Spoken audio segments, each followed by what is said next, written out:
Namaste, welcome to our channel Ponmani Hindi.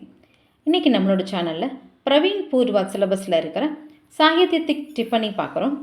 இது உங்களுக்கு second பேப்பரில் தேர்ட் ரோம் லெட்டராக வரும். ஒரு 6 டிஃபனிஸ் கொடுத்துட்டு அதில் எனி 4 எழுத சொல்லுவாங்க. So each one carry 5 marks. So important டிஃபனி நம்பர் 2 வித்யாபதி. வித்யாபதி அப்படிங்கிற ஒரு பாடலாசிரியர், அவரை பற்றி தான் நாம் இந்த டிஃபனியில் பார்க்க போகிறோம். बिहार के मिथिला प्रदेश में 1425 में வித்யாபதி का ஜன்ம हुआ. பிகார் மாநிலத்தில் மித்திலா அப்படிங்கிற ஒரு ரீஜியனில் 1425 பிறந்தவர் தான் வித்யாபதி. ஜன்ம அப்படின்னா பிறப்பு. उन्होंने संस्कृत और मैथिली भाषाओं में रचना की है. சம்ஸ்கிருத் அப்படிங்கிறது சமஸ்கிருத மொழியையும், மைத்திலி அப்படிங்கிறது அதுவும் ஒரு லாங்குவேஜ் தான். பீகார் அண்ட் ஜார்க்கண்டில் பேசக்கூடிய ஒரு லாங்குவேஜ். ஸோ இந்த இரு மொழிகள்லையும் அவர் படைப்புகளை படைச்சிருக்கிறார். ரச்சனாங்கிறது படைப்புகள். வித்யாபதிக்கோ ஹிந்தி கா ஆதி கீத்கார் கஹா ஜாத்தாக.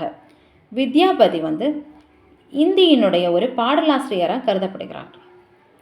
ஹிந்தி காவிய ஜகத் மே வித்யாபதி अपनी கோமல்காந்த் பதாவளி के लिए பிரசித்த है. இந்தி காவிய உலகத்தில் வித்யாபதி தன்னுடைய கோமல்காந்த் அப்படின்னா ரொம்ப மென்மையானன்னு அர்த்தம். பதாவளி அப்படிங்கிறது it's a collection of devotional songs. So அவருடைய மென்மையான பாடலுக்காக அவர் ஃபேமஸ் ஆகிறார். பிரசித்னா ஃபேமஸ், பிரபலம் அடைகிறார். இஸ்லியே ஏ மைத்திலி கோகில்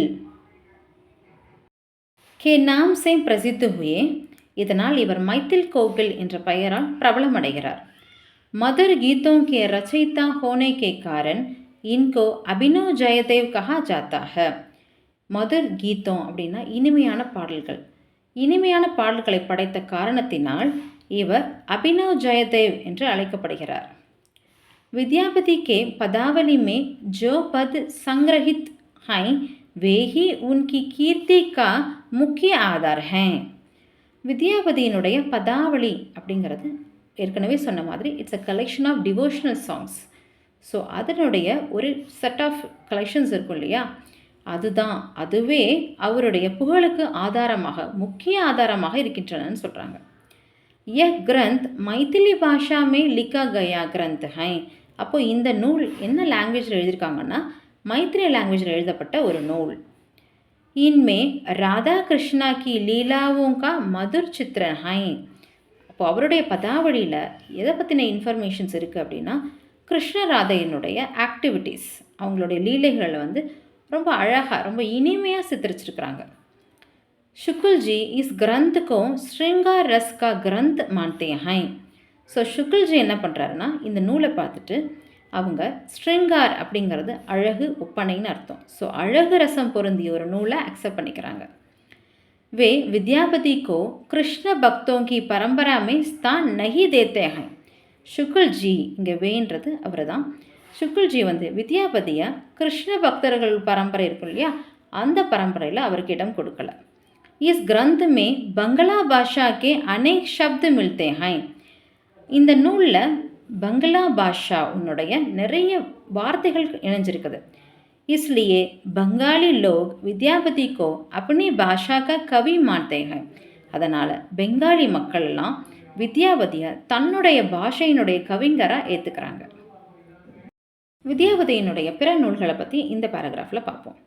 कीर्ति लता और कीर्ति पताका दोनों विद्यापति की अन्य रचनाएं हैं.